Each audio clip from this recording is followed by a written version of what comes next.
Okay, so the situation in the GPU market, it's become so telling the fact that Nvidia could be bringing back a 6-year-old entry-level graphics card back to the market to appease inventory and channel inventories. It really says a lot. So I wanted to give you guys my thoughts on this whole rumor that came out. And this was posted on videocards.com. We'll read it and then we'll discuss. I'll give you guys my thoughts on what I think about this whole situation because it is certainly interesting. And, how consumers and general end users are going to be impacted. And people who are looking to build gaming PCs, a lot of people, they don't build expensive gaming PCs or high-end gaming PCs. It's really the mid-range or entry-level stuff that sells the most. So, we're going to talk about how this impacts them and if this, is really a viable solution to get people by. So it says a new rumor claims that GeForce RTX 3060 series cards will begin arriving at board partners between March 10th and March 20th. The post from Board Channels, and Board Channels is like a Chinese forum. A lot of stuff comes out of there. Sometimes it turns out to be true, and then sometimes it's completely way off. So, again, grain of salt. This is an upstream brand manufacturer update with staggered timing depending on the brand, followed by manufacturers starting to ship once stock ends.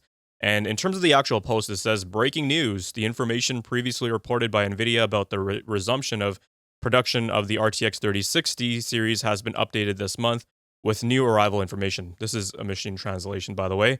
According to the latest accurate information from upstream brand manufacturers, the RTX 3060 series from various brands will gradually begin to arrive between March 10th and March 20th. There may be slight difference. There may be a slight difference in the arrival time of different brands. At that time, the manufacturers can officially start shipping. And Video Cards did also link another article they posted a while back in January of this year, linking to a leaker on Twitter who said that the RTX 3060 will be making a comeback in Q1 of 2026. So yeah, pretty interesting times. It really goes to show you just how broken the whole GPU market has become. And this isn't even a matter of winning. It's actually kind of like a white flag because it goes to show you how NVIDIA's whole entire focus has been totally shifted towards the AI and data center, which makes sense. I mean, if you took a look at their latest earnings call, you could see how gaming, even though it was such a large revenue, like we're talking an amount in the billions, it paled in comparison to the AI data center segment.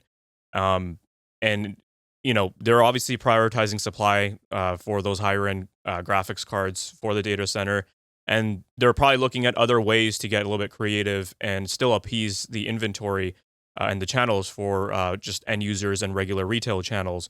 And Nvidia did note in their earnings call that gaming revenue was actually down sequentially as channel inventory actually was moderated. And they did also follow up on that, saying that, yeah, these inventory constraints, they're going to be remaining for quite a while. Um, but, the RTX 3060 making a comeback in 2026 is certainly interesting because, yeah, if you could go ahead and take a look at places like Newegg and Amazon, I was taking a look here, and some of the top sellers on these websites are these entry level graphics cards, right? You can take a look at things like the Steam hardware survey and still see that 50 class and 60 class GPUs are what's dominating the top spots. If we take a look at like Newegg specifically and filter out for the RTX 5060 and 5050, so these are the current generation entry level mainstream budget cards, whatever you want to call them, from Nvidia. You can still find them in stock. I know a few videos back when we were talking about the whole AI craze and the impacts on the GPU market with the data center, we saw cards like the 5090 be barely in stock, and if it was like $5,000 plus. Absolutely insane, but yeah, hey, it's the flagship and the fastest on the planet.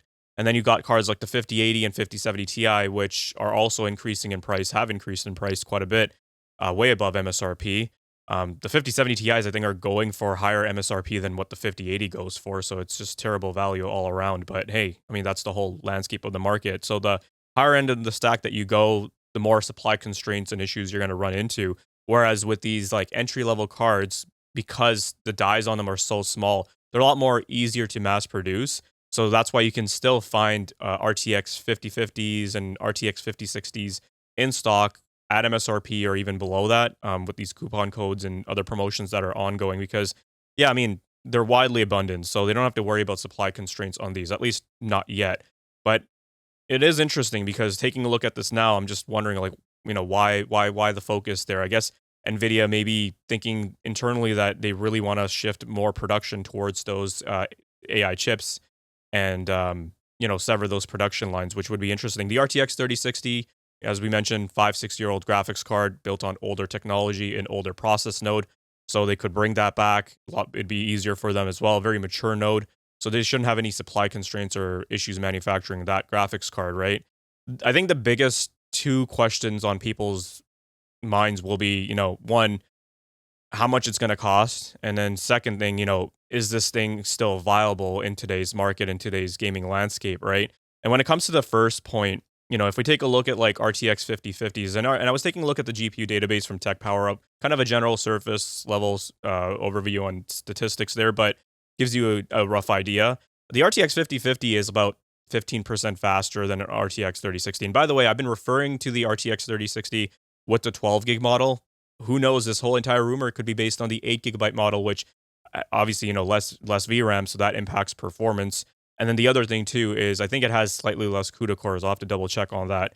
But in terms of if it's the 12 gigabyte model, that'd be better because it has that larger amount of memory buffer. But the RTX 5050 is about 15% faster, and honestly, like it can still work as a baseline 1080p 60, 1080p 120 FPS card. Again, depends on the type of game you're playing. If you're trying to play like modern AAA games from like this year, last year, a couple years ago, even, and you're gonna definitely have to temper your expectations and go in with the fact that you're gonna have to run a mixture of low and medium settings. And I mean, you can still attain a playable experience. You still have other technologies like DLSS that the 3060 can support, so that'll help facilitate its performance.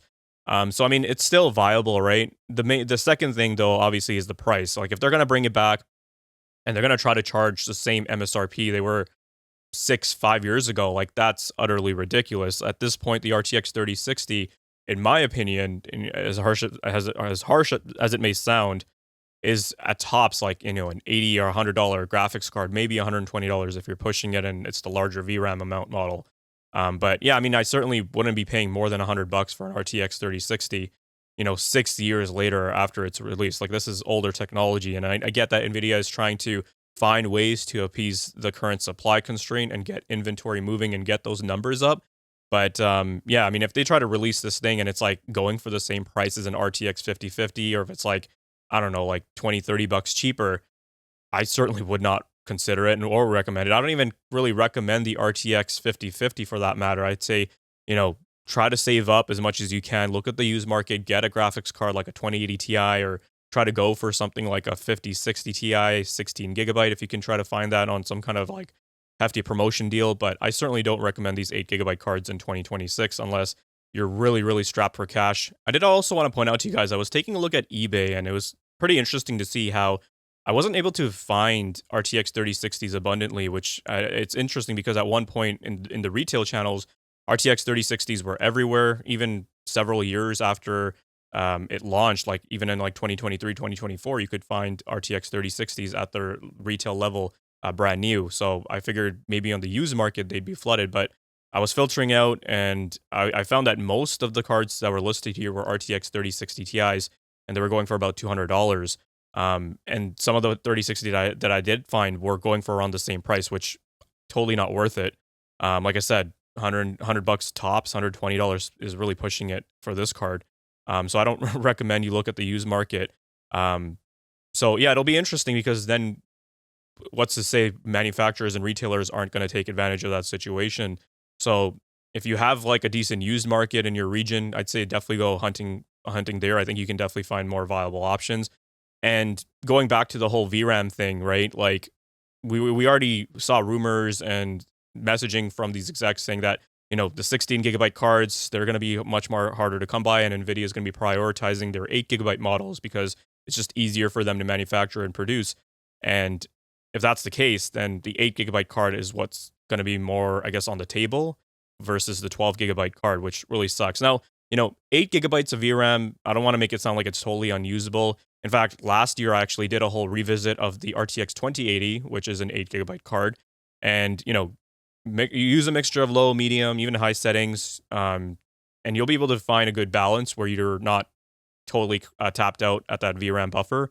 And that obviously can cause issues, stuttering, textures not loading. So yeah, play around with the settings and you can still get by with an 8 GB card. It's just a matter of, are they trying to sell this as a top premium solution for the entry or mainstream gamer? I certainly don't agree with it. But yeah, I thought I'd give you guys my thoughts on this rumor that's been circulating around, because I think it can certainly make a pretty big impact on the mainstream and entry level market, considering what's going on right now and what are your options and the price points that we're looking at, right? Entry level used to start at like that $150 to $200 mark. Obviously, given inflation and all that, things obviously will go up. The floor is going to come with it. But four 450 from $350, it's just, I don't know, it's not viable, I think. But let me know what you guys think. And yeah, we'll touch base in the next video. Take care. If you guys found this video to be informative and entertaining, then leave a like. Let me know your thoughts and comments down below. Be sure to check out the video description for cool links and ways to support the channel, such as using my Amazon affiliate link.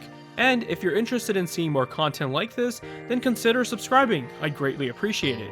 Thank you guys so much for watching, take care, and I'll see you in the next one.